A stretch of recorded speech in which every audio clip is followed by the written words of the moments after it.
Assalamualaikum warahmatullahi wabarakatuh. Innal hamdalillah nahmaduhu wa nasta'inuhu wa nastaghfiruh wa na'udzu billahi min syururi anfusina wa min sayyiati a'malina. Man yahdihillahu fala mudhillalah wa man yudlil fala hadiyalah. Ashhadu an la ilaha illallah wa ashhadu anna Muhammadan abduhu wa rasuluh. Allahumma salli ala Muhammad wa ala alihi wa ashabihi wa man tabi'al huda bi ihsanin ila yaumiddin. Ya ayyuhalladzina amanu taqullaha haqqa tuqatih wa la tamutunna illa wa antum muslimun. Ya ayyuhan nasu taqu rabbakumul ladzi khalaqakum min nafsin wahidah wa khalaqa minha zawjaha wa bassa minhuma rijalan katsiran wa nisaa'a wattaqullaha alladzi tasaaluna bihi wal arham innallaha kana 'alaikum raqiba. Ya ayyuhalladzina amanu taqullaha wa qulu qawlan sadida yuslih lakum a'malakum wa yaghfir lakum dhunubakum wa may yuti'illaha wa rasulahu faqad faza fawzan 'azima. Wa ba'du fa inna asdaqal hadits kitabullah wa khairal hadi hadi Muhammadin sallallahu alaihi wasallam. Salihin dan salihat yang semoga dirahmati Allah. Alhamdulillah, kita hingga saat ini masih diberi kesempatan oleh Allah untuk mendapatkan bulan Ramadan. Di antara riwayat yang ada, salah satunya dari sahabat Rasulullah sallallahu alaihi wasallam tentang bagaimana Rasulullah sallallahu alaihi wasallam di bulan Ramadan. Maka di antara riwayat-riwayat itu salah satunya menyebutkan begini keadaan Rasulullah. Kana Nabiyyu sallallahu alaihi wasallam ajwadan nasi bil khair wa kana ajwadu ma yakunu fi Ramadan hina yalqahu Jibril wa kana Jibrilu yalqahu fi kulli lailatin min Ramadan fayudarisul Quran.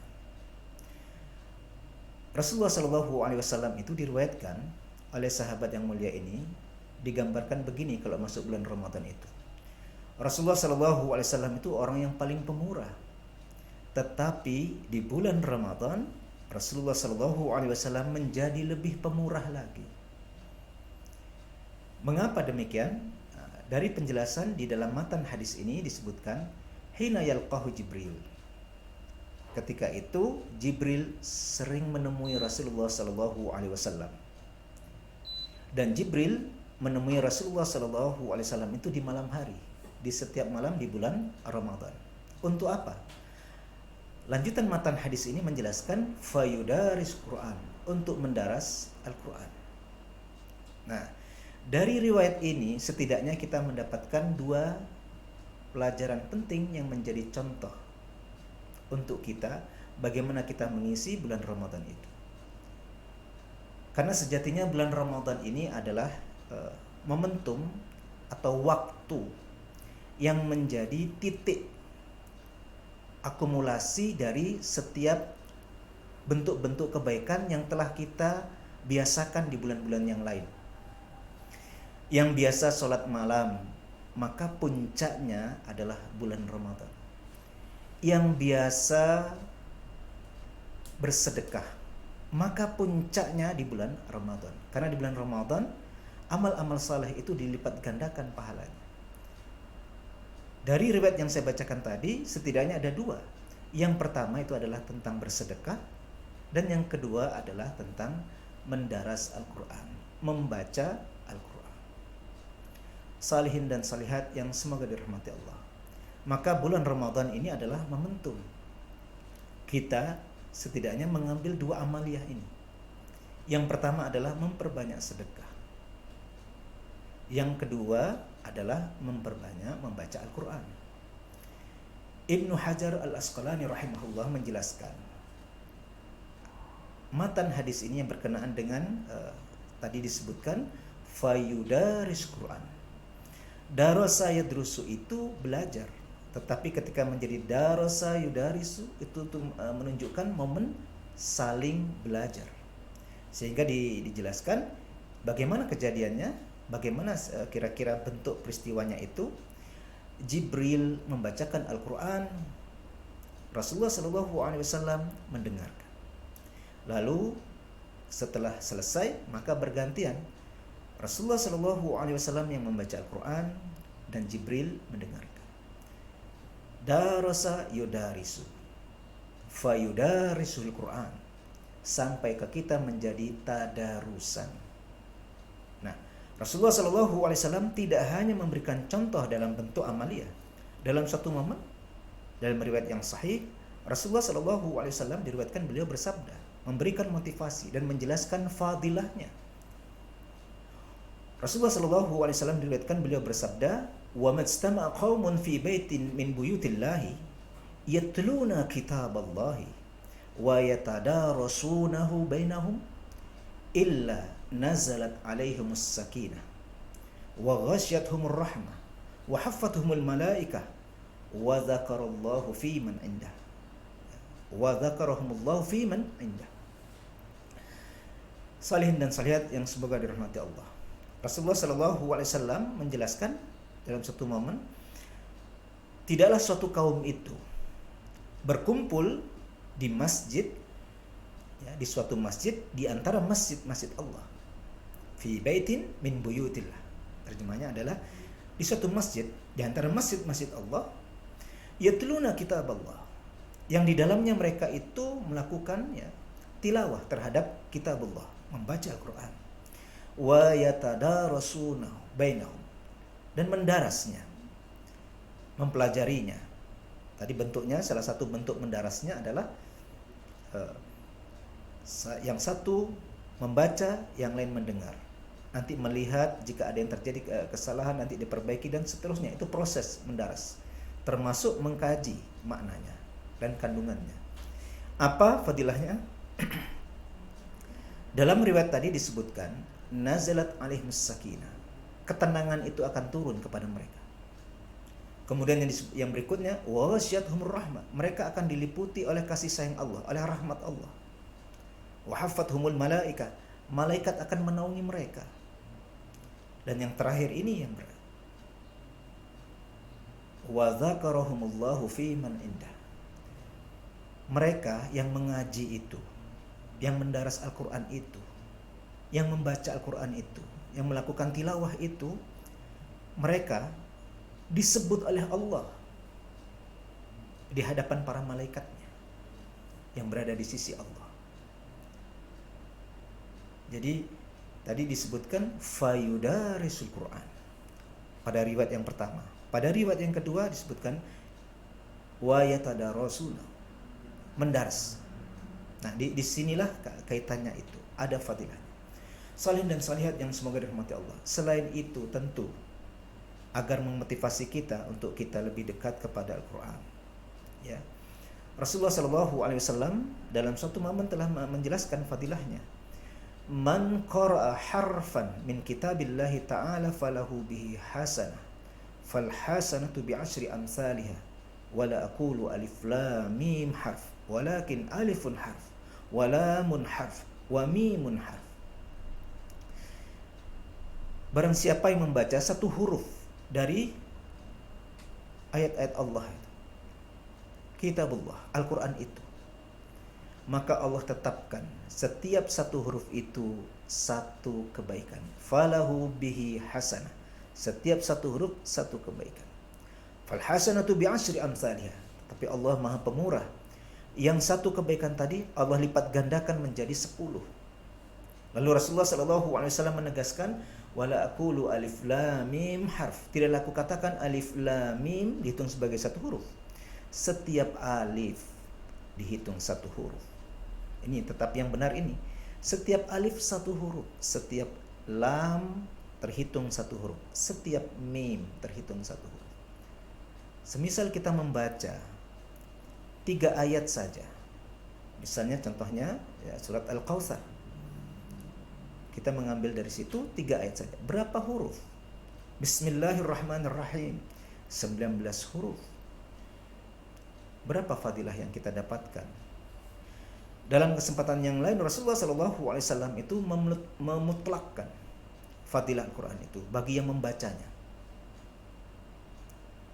Iqra'ul Quran fa innahu ya'ti yaumal qiyamati syafi'an li ashab.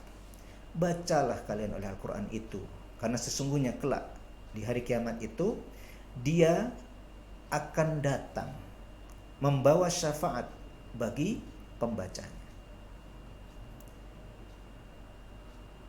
Perintah untuk membaca Al-Quran, Iqra Al-Quran, ini dimutlakkan. Isyarat dari matan dalam riwayat ini, dalam matan hadis dalam riwayat ini adalah salah satu yang dimaknai oleh para ulama setelah mengkaji kandungan riwayat ini adalah Rasulullah SAW ketika memutlakkan tanpa membatasi waktu itu mengisyaratkan agar kita selalu memiliki waktu untuk membaca Al-Quran. Jika kita telah mengetahui hal ini, maka seyukyanya tidak ada satu hari pun dalam kehidupan kita itu sebagai seorang muslim tanpa membaca Al-Quran. Karena Rasulullah SAW mengingatkan dalam suatu riwayat disebutkan alladzi laisa lahu fi jawfihi syai'un minal Qur'an kal baitil kharib. Orang yang di dalam dadanya itu tidak ada sedikit pun hafalan Al-Qur'an, tidak punya apa-apa dari Al-Qur'an, maka digambarkan oleh Rasulullah SAW orang yang seperti itu adalah seperti rumah yang akan roboh, rapuh. Tetapi Rasulullah SAW pun mengingatkan dalam suatu momen ketika memotivasi para sahabat tentang bagaimana kita berinteraksi dengan Al-Quran dan bagaimana fadilah Al-Quran terhadap diri kita. Rasulullah SAW dalam suatu kesempatan beliau bersabda begini di hadapan para sahabat, Inna lillahi ahlina minan nas. Sesungguhnya Allah itu memiliki keluarga dari kalangan manusia. Demi mendengar itu, tentu yang dimaksud dari pengertian ahlin di sini tidak seperti dalam pemaknaan letter luck-nya. Inna lillahi ahlina minan nas. Jadi ketika disampaikan seperti itu, para sahabat lantas bertanya, Ya Rasulullah, manhum? Siapa itu mereka ya Rasulullah? Rasulullah SAW lantas menjawab, qala hum ahlul Quran, hum ahlullah wa khasat. Jadi dalam satu momen Rasulullah SAW memotivasi para sahabat dan menyatakan begini, bahwa sesungguhnya Allah memiliki keluarga dari kalangan manusia. Maknanya ahluyina di sini adalah orang-orang yang didekatkan oleh Allah dan dicintai oleh Allah. Itulah yang dipahami. Lantas mereka pun bertanya kepada Rasulullah SAW, siapa mereka itu ya Rasulullah? Maka Rasulullah SAW menjawab, mereka itulah ahli Quran. Mereka itulah orang-orang yang didekatkan oleh Allah.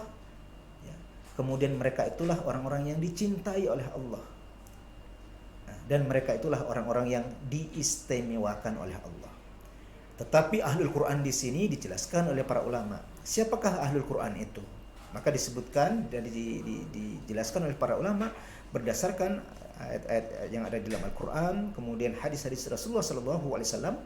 Ahlul Quran itu adalah mereka yang membaca Al-Quran, yang menghafal Al-Quran, yang mempelajari kandungan Al-Quran dan mengamalkan Al-Quran.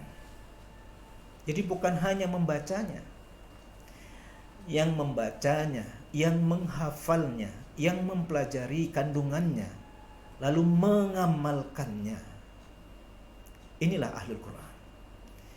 Dan di dalam Al-Quran disebutkanlah mereka ini.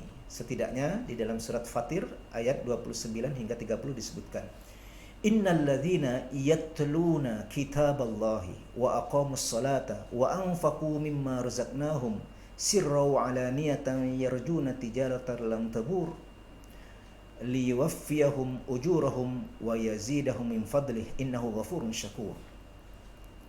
Sesungguhnya mereka orang-orang yang selalu membaca Al-Quran, membaca kitabullah, mendirikan salat dan menafkahkan sebagian dari rizki yang telah kami karuniakan kepada mereka. Mereka itulah ya orang-orang yang mengharapkan perniagaan yang tidak akan merugi. Yang demikian itu mereka lakukan agar Allah Subhanahu wa taala menyempurnakan ya, pahala mereka dan menambahkan kepada mereka di antara karunia-karunia-Nya. Karena sesungguhnya Allah Maha Pengampun lagi Maha Mensyukuri. Salihin dan salihat yang semoga dirahmati Allah. Semoga Ramadan kali ini, Ramadan tahun ini mampu membentuk kita menjadi lebih dekat kepada Al-Quran. Dan ini menjadikan momentum bagi kita untuk lebih dekat dengan Al-Quran. Dan semoga semua yang menjadi fadilah itu mengiringi kita hingga waktu kita kembali kepada Allah Subhanahu wa taala. Aku lupa lihada, semoga yang sedikit ini dapat kembali kepada kita sebagai ilmu dan bermanfaat. Aku lupa lihada, astaghfirullah li wa lakum. Assalamualaikum warahmatullahi wabarakatuh.